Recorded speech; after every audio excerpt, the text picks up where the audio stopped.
Proper ওয়েতে যদি আপনি কোনো একটা অ্যাপকে যদি আনইনস্টল করতে চান, সেটা যদি না করেন, তাহলে শুধুমাত্র যে এই অ্যাপের যে ডেটা, যেগুলো আপনি ব্যবহার করেছিলেন, সেগুলো ফোনে থেকে আপনার ফোনকে ভারাক্রান্ত করে তা কিন্তু নয়। আপনি যখন এই মাই ফাইলসের ভেতরে যাবেন, এখানে যে অল ফাইল রয়েছে, এখানে হিডেনভাবে প্রচুর ফাইল লুকিয়ে থাকে এবং তার কারণেই কিন্তু আপনি খেয়াল করে দেখবেন আপনার ফোনে হয়তো বেশি ভিডিও নেই, বেশি ছবি নেই বা বেশি কিছু সেরকম কিছু নেই। অথচ আপনি যত ফোনটা পুরানো হচ্ছে দেখছেন যে ফোনটা ভারাক্রান্ত হয়ে যাচ্ছে এবং এখানে যে স্কেলটা, অর্থাৎ এই যে আমার ফোনের ক্ষেত্রে যেমন 256 জিবি টোটাল এবার ভরে ভরে যাচ্ছে, কিন্তু ভেতরে হয়তো তেমন কিছুই থাকছে না। তো এইরকম সিচুয়েশানটা কিন্তু আসে ধীরে ধীরে এবং আপনি বুঝতেই পারেন না যে হচ্ছেটা কি। তার কারণ একটা এটাই, দেখুন আজকের ডেটে আমরা মাঝে মাঝে কোনো একটা অ্যাপ ইনস্টল করছি প্রয়োজনে, আবার আনইনস্টলও করে দিচ্ছি। এটা করার জন্য প্রপার ওয়েতে আপনাকে এই কাজটা করতে হবে।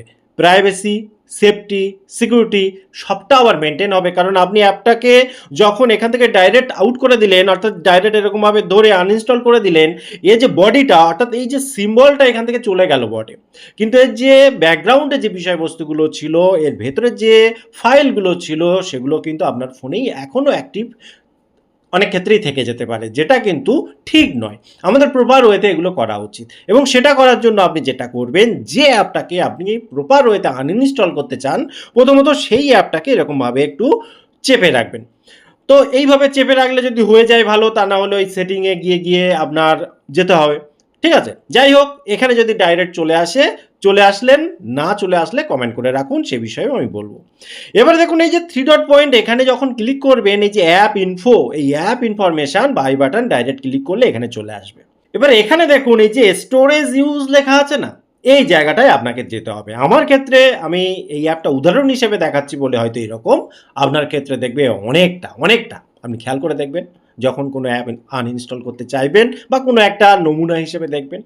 এখানে আপনাকে প্রথম যে কাজটা করতে হবে, যে ক্যাশ ডেটা, এটাকে অবশ্যই ক্লিয়ার করে জিরো করে দিতে হবে। দেখুন জিরো হয়ে গেল, এবং যেহেতু আপনি আনইনস্টল করে দিচ্ছেন, এটার প্রয়োজন আপনার নেই, কাজেই আপনার এখানে দেখুন যে ডেটাগুলো রয়েছে এখানে পুরোটা ক্লিয়ার করে দিন, অর্থাৎ ক্লিয়ার ডেটা এখান থেকে ক্লিয়ার করে দিন।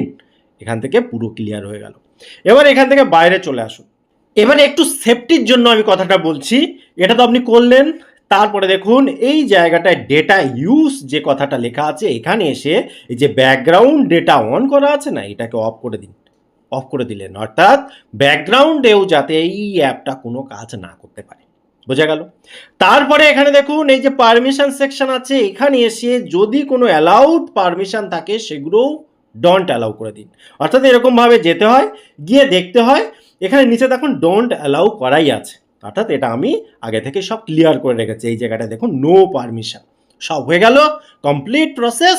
এবারে এসে আপনি এখান থেকে আনইনস্টল করে দিন, এখান থেকেও দিতে পারেন, কিংবা যদি আমরা প্রথম থেকে এরকমভাবে করি, এখানে এসে এই আনইনস্টল করে দিলাম।